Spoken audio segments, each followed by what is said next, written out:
We're going to be talking about how to set up your GarageBand session so that your interface is working, and just kind of show you some of those basic connections. You're going to need some sort of interface to begin with, and some cable to go with it. And I'm going to walk you through that. So let's take a look. Okay, if you're like me, your home setup is very likely a basic computer. And you got your desk and all that stuff, and you're relying on an interface that kind of just sits up here on your desk. In my particular situation, I'm using a desktop that's under the desk, and I'm using this Universal Audio Apollo Twin, and this is my interface for my main computer. But if you're using a laptop, your setup might be a little bit different. So let's break that out.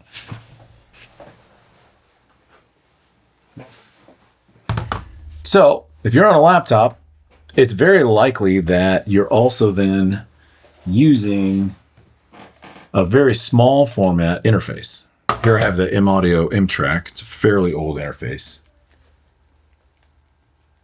But what it's going to require is it's actually going to require the use of a dongle. So like a dongle like this essentially is what's going to get your USB to actually connect effectively. So we'd have to patch that dongle into the computer, and then we take our USB and essentially route that to our interface. So now if we head back over to the GarageBand application, a couple things we're going to do early on. First, we need to talk about setting up your first session inside of GarageBand. And there's a lot of different settings and things like that. And a lot of the project basics are hidden under this details tab. So if you open this up, you'll see things like what tempo are we starting at? What key are we in? What time signature? Which I find kind of interesting because we don't usually know those things when we jump into the session. So we'll actually be able to change those later. So that's not actually a major issue, but the most important thing that we have to focus on is the input and output device. Now, if for some reason you were using your basic system settings, meaning like whatever's internal, or your input and output, like if you're on the laptop, you can use those. If you have your interface, this is where your interface name would show up. So whether it's like the M-Audio device that I had, whether it's a Scarlett, this is where it has to be selected. And it's a lot easier to have that unit connected and selected here at this stage in the game when we're about to start an empty project. Let's go ahead and open up an empty project. So after we do that, we're going to see that immediately it throws us into this option of what kind of track we want to start with. For starters, just to make connections and everything easy, let's go ahead and start off with a drummer track. And what I'm going to do is select drummer, and notice it says I hear sound from Thunderbolt. And if you need to change that, you can hit that little arrow there. That arrow dialog is going to send you into this option again for input and output. This is also completely available if you need to make changes to it up here at your GarageBand settings. So we can actually make adjustments to those if we need to. And there's a lot of other things you can set up here, resolution and such, elements about the metronome, things that you might need a little bit later. For now, let's go ahead and hit create. And you'll notice that immediately it already kind of set up this track, and there's some controls down below. And if you're not seeing any of this stuff by chance, up here on the left, you may need to activate this little scissor icon. There's also additional controls that you can use to adjust the track. But this particular editor window is actually allowing you to make changes to what's being played. So what I'm going to do is I'm actually going to connect some headphones to my interface.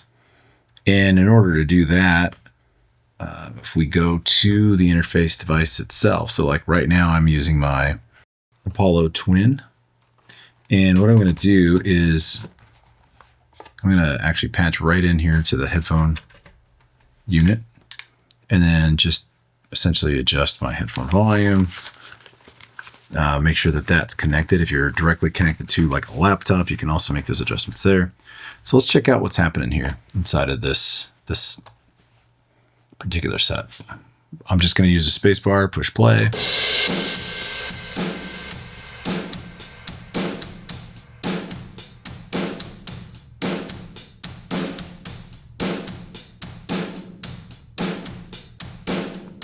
Okay, that's pretty cool. Now, one of the things we can do is we can actually make changes to what rhythms are being played by moving this little XY matrix around. You can see we have loud versus soft, simple versus complex. We also have these beat preset options. Now, each one of these exists inside of a drummer whose style is listed off here to the left. So like if we're trying to essentially play in a different genre, we can actually pick one of those genres out of here for our drummer. I mean, if we go with this basic SoCal vibe from this pop rock drummer, Kyle, let's try moving it around and then we'll change the genre.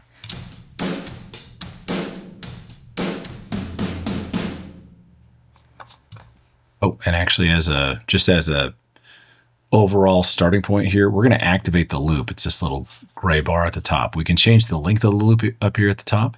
We can actually deactivate the loop right here as well. Let's go ahead and just do a quick loop with this. Actually, I'm going to do a little 2-bar.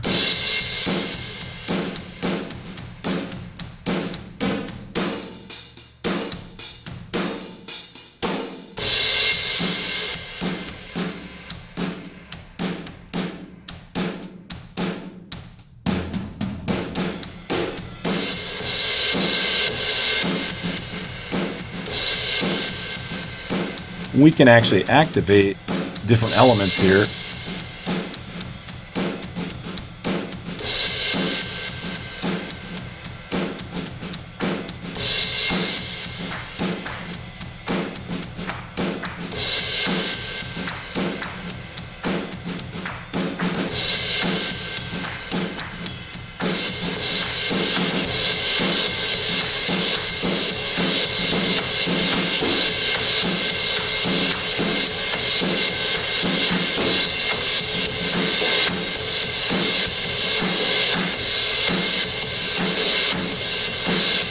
Yeah, given that the swing kind of pushes how the tempo is being used and changes the feel quite dramatically. Let's go ahead and try, let's move to something more electronic and let's go to this electro trap. Great. We want to change the drummer. That's fine. Let's push spacebar again.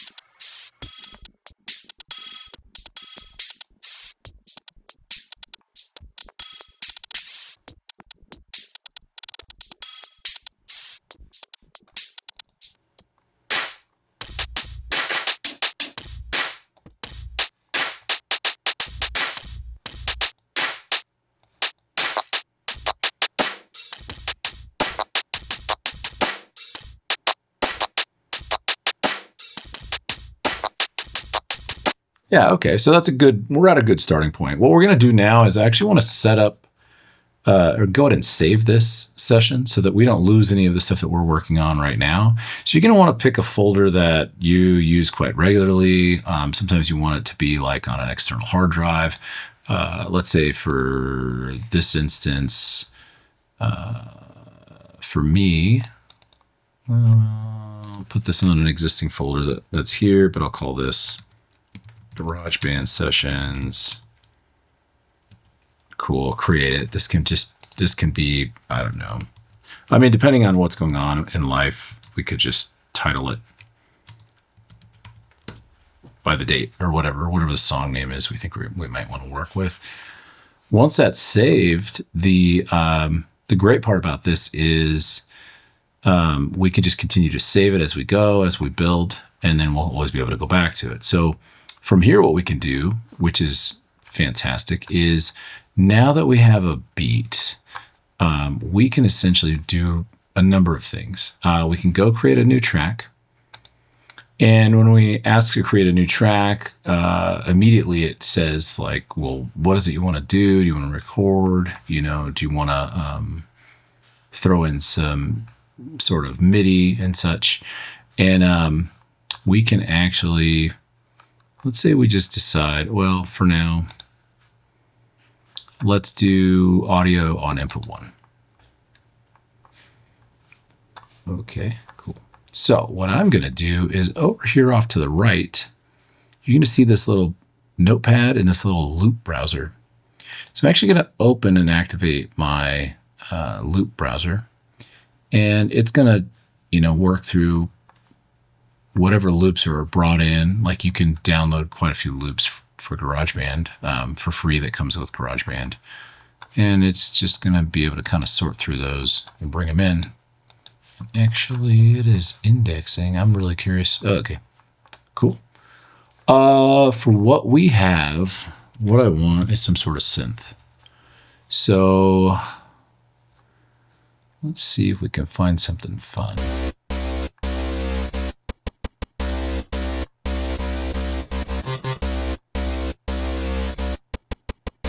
Okay.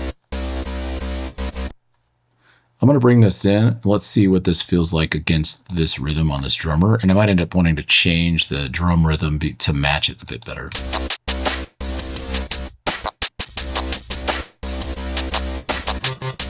All right, and the cool part is immediately at the end of this loop, if we pull this handle, it's just going to repeat however long we say to, so we could just let it roll that long.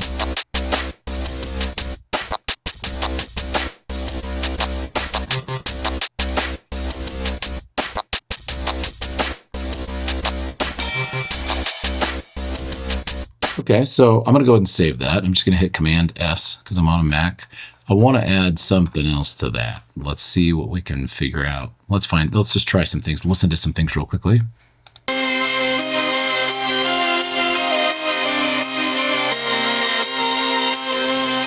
Okay. So rolling back one set of bars, notice I just dropped this here at bar 5.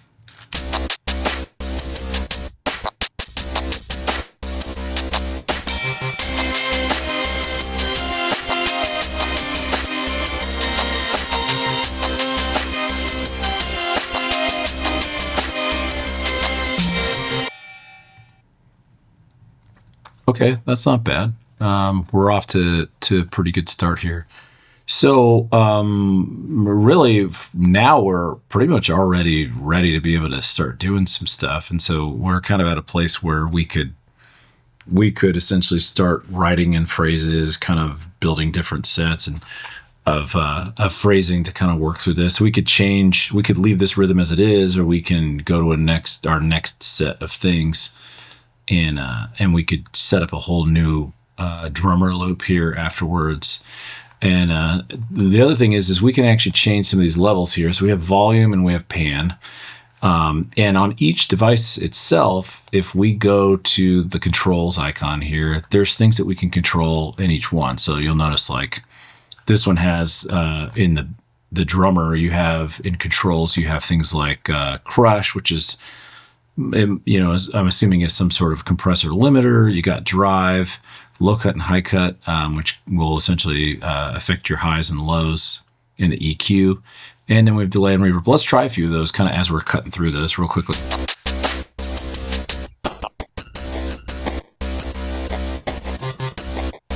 Oh, that's fun.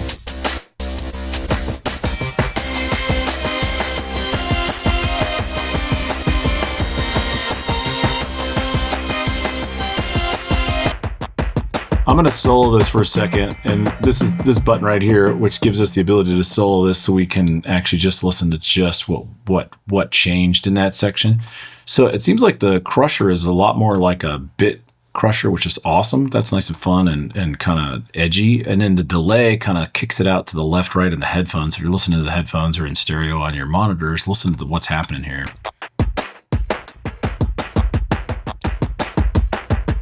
If we go back.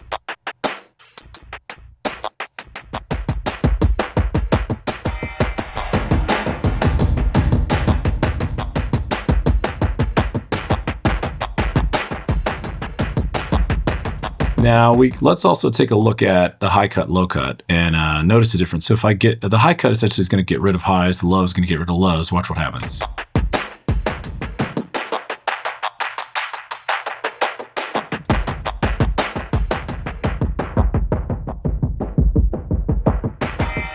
And if I activate both of these,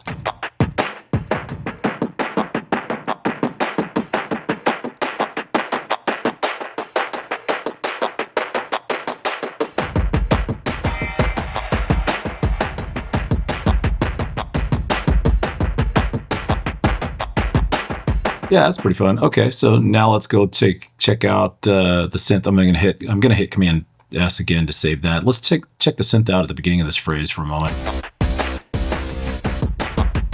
I'm gonna click on it. Sorry, I'm gonna click on it right here so I can see its controls pop up.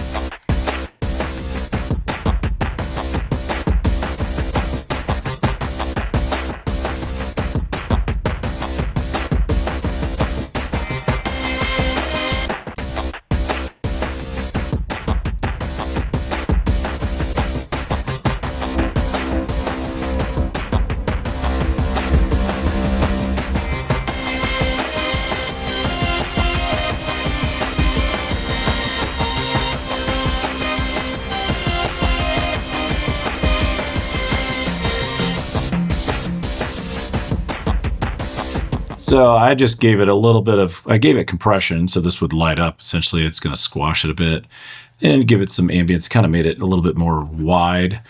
I jumped in and gave it some high boost here. It's a high shelf that I'm using here to give it just a little bit of lift on that spot. Let's go look at where this new synth pops in. I'm going to select that one now, hitting Command S.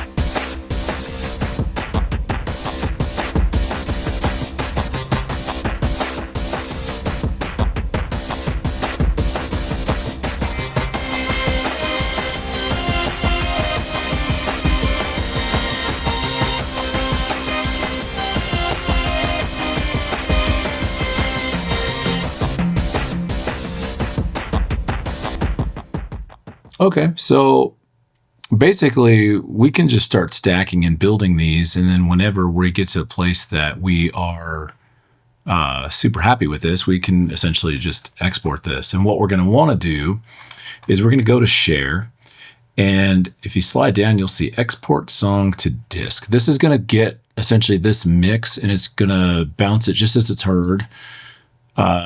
Instead of from multi-track, which is where we're starting, it's going to go down to just a single file stereo track, and then we can select what type. So like AAC, MP3, AIFF, or WAV. And a lot of times if it's high res, we're going to go to WAV. Medium res will be at AAC, and then low res will be MP3. Great part about MP3s is if you're just trying to sling them around, share them with your friends, you could send MP3s through text message, things like that, to show people different things. It makes it easier and light to move around. But WAV essentially is the highest quality that we're going to get out of this. Now, notice where this dropped it is it's trying to typically by default drop it in the same file folder system that you use to create your session, which is awesome. And notice it immediately gives it a date and a timestamp for this bounce, so, you could add, whatever information you want from there. If you have the song name, you can add the song name. You can title it by version or whatever, like, if it's like mix 1 or raw or rough 1, things like that, you could do that. You could also make a new folder if you just want to collect those bounces, so that they exist in that way. Otherwise, you could just hit export, and it's just going to pump it through. Now, if we go back and look for that file, we're wanting to go back to that location. So we need to go to the location that we originally created this file in. And, so I have 2 GarageBand session folders. That's nice. We should be able to go to this, push spacebar.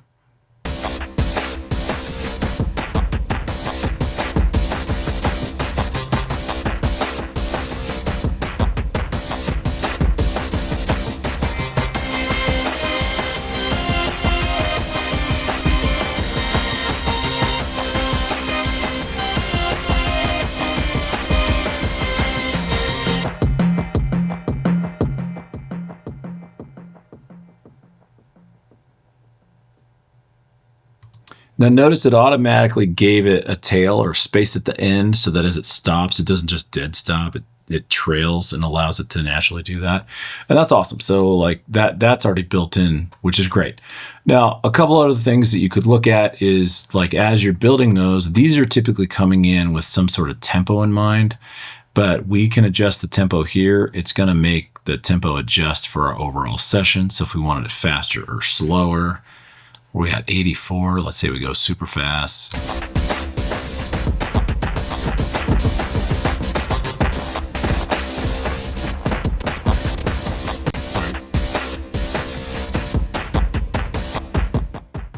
So I'm going to go back to 84. But cool, just so you understand, like, hey, that's something that's absolutely doable. So if you're not liking the tempo, all these loops are designed so that as you bring them in, they're going to match to tempo. The drummer is also designed so that as you change tempo, it's going to adjust to tempo. Some things that aren't really necessarily going to be automatically adjusting to tempo are things like whatever you start to record on top of this as you go. So like it can create some problems or artifacts as it's adjusting or trying to make adjustments. So this is kind of a nice, safe play. But this is a great start. So like, you know, at this point, we already have some sort of rhythm. We got some sort of, you know, synth. You can definitely deep dive and explore lots of different things and genres in here. And there's just so much stuff. You know, you could sort this out by genre. You can sort it out by instrument. Notice I did mine. I just did a search. I just did a basic search and I just typed in synth. That's what I wanted. But, you know, I mean, you want to add something else. Like let's say, what do we see? From an instrument standpoint, let's find some strings. Okay.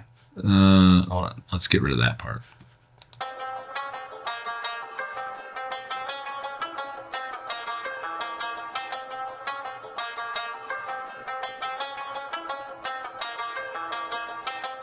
Okay, this is just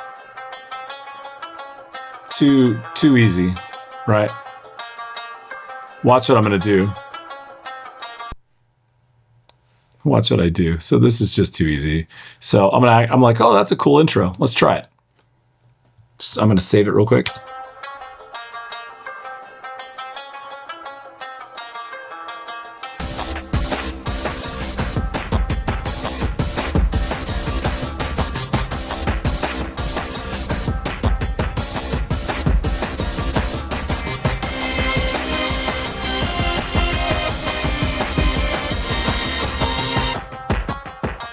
Right, so, oh, sorry, the loop section didn't get us all the way around, but, you know, I mean, we could even just go, okay, we're loving all that. We could just keep adding layers. We could have it break down to something else. Let's see what else we got. So, you know, I'm way out towards the beginning of the alphabet. I mean, there's other stuff.